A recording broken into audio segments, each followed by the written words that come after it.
What's going on, guys? Welcome back to WWE Network and Show, where I, Graham Jason Matthews, break down all the original content you watch on the WWE Network and on Peacock. And today we're talking the May 6, 2024 edition of Raw Talk. Megan Morant, Sam Roberts in the studio, opening the episode, showing off the men's and women's brackets. So this is where they revealed the matches that we're going to be getting in the men's and women's tournaments, including on the SmackDown side. So we already knew what we were getting on the men's side on Raw, so we know Ilya Dragunov, and I'll go over this later, but Dragunov is facing Jey Uso in the first round, or that was the first round last night, so he's facing him in the quarterfinals, right? The quarterfinals, that would be. On next week's Raw, that's going to be happening, and we're also getting Kofi Kingston or Rey Mysterio against Gunther in the quarterfinals next week as well.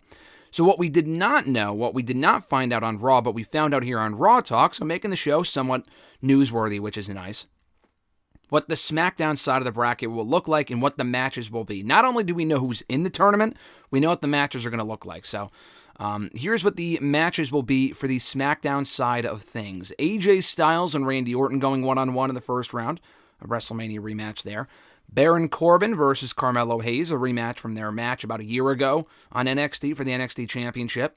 LA Knight and Santos Escobar going one-on-one, which you had to figure because they, teased that last week on SmackDown. And Bobby Lashley facing Tama Tonga, which is so fucking random, but maybe that might lead to I wouldn't be surprised, a Bloodline Pride feud going into King of the Ring with Tama Tonga and, Bobby. One of them is going to have to win that match on Friday, but maybe the other one whoever loses costs Bobby or Tama the match the following week, and that sets up a six-man. I'm just kind of thinking ahead here, but those are the matches on the SmackDown side of things. I'm still thinking Gunther wins the whole thing, but that does sound like a pretty sexy side of the SmackDown side of things, too, a lot like with Raw. This sounds like an amazing tournament on paper. The women's one also sounds good. I don't have the women's matches. I mean, they didn't announce the actual bracket for the women's. They didn't put it up on Raw Talk here, but I saw the graphics. I think WWE tweeted out the matches. So I think it's Chelsea Green versus Indy Hartwell, I believe. What were the other matches? Nia Jax is in a match with someone. I don't remember. I think it's Naomi and Candice, I want to say. Chelsea and Indy. Tiffany and Blair Davenport. And then Nia Jax versus someone that I can't remember. Maybe Michin. I think Michin's doing her thing right now in NXT. So I forgot who the other female was on the SmackDown side of things. We don't know what the bracket looks like on the SmackDown side. We just know what the matches are. You could find those on WWE social media channels, but just wanted to give an update here on that. So back to Raw Talk. They recap Natalya's loss to Io Sky in the first round of the Queen of the Ring tournament. Zoe Stark beating Ivy Nile and Lyra Valkyria beating Dakota Kai. We hear from Zoe Stark alongside Shayna Baszler backstage. Zoe Stark says, listen, this was the woman right here, referring to Shayna, that beat Ronda Rousey, kind of sent her packing from WWE. I'm the woman that sent Trish Stratus packing from WWE. So yes, I'm very confident coming into this tournament. They also say that Lyra has no idea what Zoe Stark is capable of. They've never faced each other before, which I find hard to believe because they were both in NXT, I think around the same time. But I think she's right. I don't remember them ever facing off one-on-one in NXT. And then when Shayna's asked what she's going to do to Zelina Vega this weekend at the live event when they do Shayna Baszler versus Zelina Vega, she says that she's going to tear Zelina Vega apart limb by limb. The typical, and I love Shayna. I've always been a big Shayna fan. She's very good. These promos have always been super fucking lazy. I don't know if it's her just phoning it in or WWE just telling her, listen, say your catchphrase limb by limb. She says this in every fucking promo, and that's all she says. She literally said nothing else but that. It's just so lazy. But they also tease facing each other in the next round of the tournament if they can both win their respective matches. That could very well happen. Zelina Vega, it would be a bummer if she were to be bumped in the first round despite winning Queen of the Ring or the Queen's Crown, whatever, a few years ago. Xavier Woods isn't even in the fucking thing on the men's side, so I guess it doesn't even really matter. But, I thought that was interesting that they teased that, and we'll see if that actually happens. They have faced each other before, and I think Shayna won both of those matches, so she even said, Zoe knows how that's going to go, if that does end up coming down to them in the next round of the tournament or the semifinals or whatever it would be.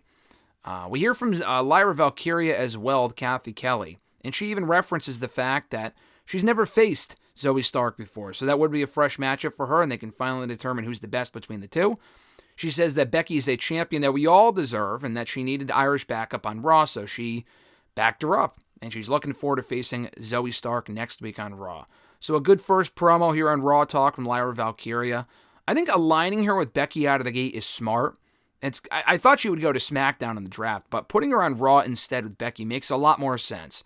Because if you put her on SmackDown from the get-go, no one will give a shit. She wasn't even really... She was over in NXT, but she didn't connect to the audience the same way people like Roxanne Perez has and other women like that, Tiffany. She was never really... She was champion for a while, but she was never really at that point of being over to where I feel confident that she would do well on Raw with no association to anyone. At some point, she will have to fly solo, obviously. No pun intended with the whole bird girl thing. But I think aligning her with Becky out of the gate is smart because it gives her some prior history to kind of work off of and build off of and whatever, so I like that a lot. Sam Roberts says that Lyra probably wants the championship on someone that she knows that she has beaten before. So he makes a good point in saying that he wants to help Becky retain the championship, or she wants to help Becky retain the championship, keep the belt on Becky. She has faced Becky before. She has beaten Becky before. I mean, I would think Liv Morgan is an easier challenger than Becky Lynch, at least in my opinion. No offense to Liv Morgan, but I could see the point that he's making, and that's not a bad point to make.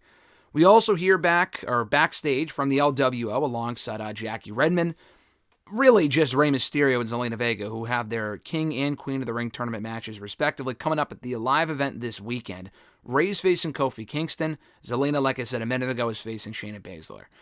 Rey says that LWO came to Raw to make a statement and previews the matches. He previews the match with Kofi coming up this weekend. And he says, I should probably be getting pointers and advice from a previous Queen of the Ring winner in Zelina Vega. And she's like marking out over that. And who wouldn't be? I mean, it's Rey Mysterio asking advice from her, which is pretty cool. But she says that it would be fitting that if both her and Rey won the respective tournaments, because Rey in Spanish means king. So he would be the king of mystery if he were to win. Like the literal king of the ring, which is cool. And then Zelina Vega, obviously, is the former Queen of the Ring winner, Queen's Crown winner, whatever. So she has that coming into this tournament as well. Back in the studio, they preview Becky Lynch versus Liv Morgan for the Women's World Championship 1-on-1 at the King and Queen of the Ring tournament pay-per-view coming up in Saudi Arabia. Sam Roberts says, yes, Becky has beaten Liv before. Liv has never beaten Becky, but Becky has never faced this side of Liv before. So she has the advantage in that respect as far as not really knowing what to expect out of Liv Morgan. They recap the Jey Uso win over Finn Balor. They recap Ilya Dragunov beating Ricochet, both first-round matches in the King of the Ring tourney. Sam Roberts says that Dragunov basically left a lasting impression in that match, and he absolutely fucking did. That match was awesome.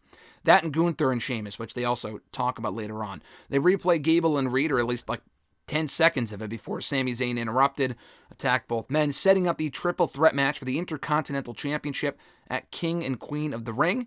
Sam Roberts says that Sami Zayn is coming from a place of emotion, and he probably should not be doing that as a champion because he worked himself into a triple threat match. I thought Sam Roberts, actually, for as much as I rag on him sometimes on these shows, he actually made another really good point here in saying, why would you want the two people that are coming for your title, why would you not want them to beat each other up and take out the trash themselves, as opposed to throwing yourself in a situation where you're attacking both men for no fucking reason? Why not wait until the match was over? He is indeed right, that made no sense, but they want to set up a triple threat, and that's what they're going to do at the pay-per-view. They also replay Sheamus losing to Gunther in the main event, another tremendous match between those two. That was fucking awesome as well. They preview Gunther facing either Kofi or Rey on next week's Raw in a quarterfinal matchup. Dragunov facing Jey Uso in another quarterfinal matchup in the King of the Ring tournament. Lyra Valkyria taking on Zoe Stark in the Queen of the Ring quarterfinals, as well as Io Sky taking on either Shayna or Vega. We find out after this weekend. They also plug, speaking of Zelina Vega, they plug her appearance on The Bump coming up on Wednesday, the former Queen of the Ring winner. So I would think that they would probably have her beat Shayna. First of all, Shayna's not over, no one gives a shit. Not that Zelina's the most over woman on the roster, but Vega, she's a popular babyface. She's working her thing in the LWO right now. She is a former Queen's Crown winner. Like the Queen of Spades for Shayna, that gimmick died fucking years ago. No one gives a shit. I like Shayna, but no one really cares at this point. It just makes more sense, I would think, to have Zelina advance, at least to the next round. So my point is, I think they're advertising her for The Bump. I mean, actually, The Bump is coming up on Wednesday. That's before the live event. What the fuck am I even saying? But I still think Zelina's going to win regardless coming up this weekend. Thank you guys for checking out my review of Raw Talk from May 6th, 2024. Good show here, hearing from Lyra, Zoe Stark, and Shayna, which was but we also got to hear from the LWO as well. They got rid of or done with all the interviews on this episode in the first 10 minutes. So they spent the next 18 minutes breaking down the rest of Raw, which was fine, but if you only watch the show for the interviews, I mean, I don't know why you wouldn't just watch it on WWE's YouTube channel, but if you do watch the entire episode just for the interviews, they get through in the first 10 minutes. So I had a good time at Raw last night. I'll have my full on-site report, written review over on WrestleRant.com coming up a little bit later on today, so check that out. But I thought it was a fun show overall, a lot of great matches, and I'll have a lot more to say about that show coming up on WrestleRant Radio on Thursday as well. New episodes drop every single Thursday, as well as on here on the YouTube channel a little bit later on in the weekend. Have a great one, guys. I'm Graham G. Matthews, and I'll catch your ass down the road.